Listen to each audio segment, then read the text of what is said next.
எடப்பாடி பழனிசாமியின் அரசியல் சதுரங்கம்.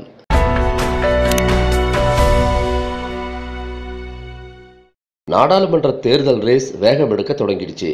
அதிமுக தலைமையில் ஓர் அணி, திமுக அணியில் ஓர் அணின்னு தேர்தல் போர்க்களத்துக்கு கட்சிகள் தயாராகிட்டு வர்றாங்க. 2 மாதம் கூட நீடிக்காதுன்னு சொல்லப்பட்ட எடப்பாடி பழனிசாமி அரசு 2ஆம் ஆண்டு கொண்டாட்டத்தையும் முடிச்சுட்டு நாடாளுமன்ற தேர்தலுக்கு தன்னை தயார்படுத்திக்கிட்டு வருது. ஜெயலலிதா இருந்த வரைக்கும் கூட்டணிங்கிறது அதிமுகவுக்கு பெரிய விஷயம் இல்லை. ஆனால் இப்போ கூட்டணிங்கிற குதிரையின் மீதே அதிமுக சவாரி செய்ய வேண்டிய நெருக்கடி இருக்கு. அதன் காரணமாக தான் கூட்டணி விஷயத்தில் திமுகவை முந்திக்கிட்டு கடந்த 2 மாதங்களுக்கு முன்பிருந்தே முக்கிய கட்சிகளை வளைக்கும் வேளையில் அதிமுக இறங்குச்சு. அந்த கட்சியின் முதல் டார்கெட்டாக இருந்த பாமகவை வழிக்கு கொண்டு வர பல யுக்திகளை கையாண்டு இறுதியில் வெற்றியும் பெற்றது. அதிமுகவை தங்கள் பிடிக்குள் வச்சிருப்பதா பிஜேபி டெல்லி நினைத்த நேரத்தில் 5 சீட்டுகளை கொடுத்து அதிமுக ஒன்றும் அடிமை கட்சி அல்லன்னு எடப்பாடி தரப்பு எக்காலமிட்டிருக்கு. அதே போல் முரசு சின்னத்தை வச்சுக்கிட்டு முரண்டு பிடிச்ச விஜயகாந்தையும் கிட்டத்தட்ட வழுகி கொண்டு வந்துடுச்சு அதிமுக. இவங்களை தவிர புதிய தமிழகம், புதிய நீதி கட்சி, இது போன்ற கட்சிகளையும் கூட்டணியில் இணைச்சி திமுக கூட்டணிக்கு இணையான ஒரு வலுவான கூட்டணியை அதிமுக அமைச்சிருக்கு. இதனால் வர்ற நாடாளுமன்ற தேர்தலில் 40 தொகுதிகளிலையும் வெற்றி பெற்றலாம் அப்படிங்கிற கணக்கு போட்ட திமுகவை தனது கூட்டணி வியூகத்தால் திணங்க அடிச்சிருக்கு அதிமுக.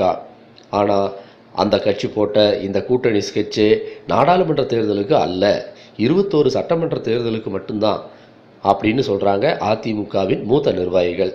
எடப்பாடிக்கு நெருக்கமான சில நிர்வாகிகள் அதிமுகவில் இப்போது 37 எம்பிக்கள் லோக்சபாவில் இருக்கிறாங்க. இந்த எம்பிக்களை வச்சு என்ன காரியத்தை மத்திய அரசு தான் சாதிக்க முடிஞ்சது? அம்மா இருந்த போதாவது பயத்தில் பல பேர் இருந்தாங்க.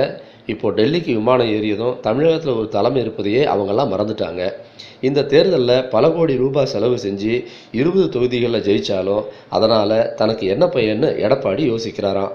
அவருடைய ஒரே நோக்கம் அடுத்த 2 ஆண்டுகள் இந்த ஆட்சியை தக்க வைக்கணுங்கிறது மட்டும்தான்.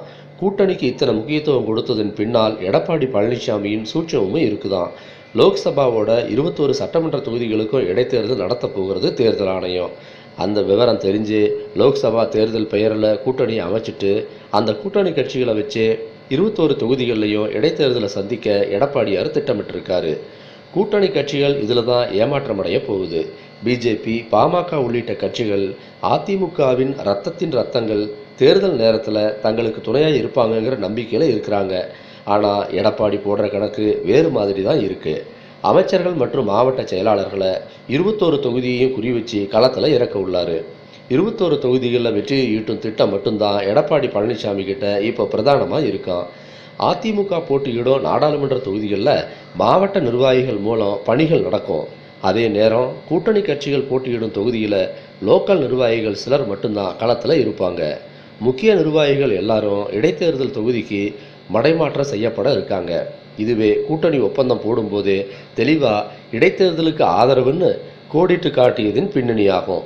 ஒருவேளை லோக்சபா தேர்தல் முடிஞ்சு இடைத்தேர்தல் வந்தால் இவங்க கலந்து கொள்ள வாய்ப்புண்டுன்னு எடப்பாடிக்கு தெரியும். அதனால் டெல்லி மேலிடத்தில் சொல்லி லோக்சபா தேர்தலோட 21 தொகுதிக்கான இடைத்தேர்தலையும் அறிவிக்க சொல்லியிருக்கிறாரு. வாக்காளர்களுக்கு பணம் கொடுப்பதாக இருந்தாலும் சரி, பூத் கமிட்டி அமைச்சு கொடி கட்டுறதா இருந்தாலும் அந்த கட்சியை பார்த்து கொள்ள வேண்டிய நிலை தான் வரப்போகுது.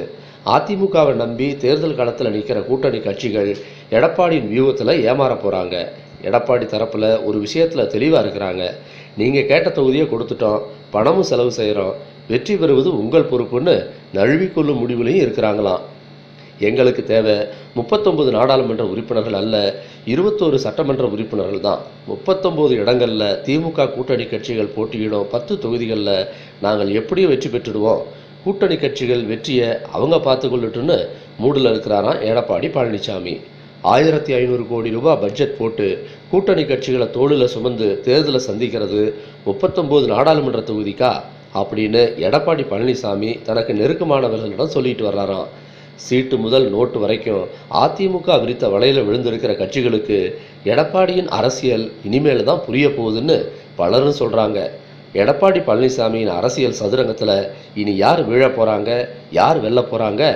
எலெக்ஷன் வருது, பொறுத்திருந்து பார்ப்போம்.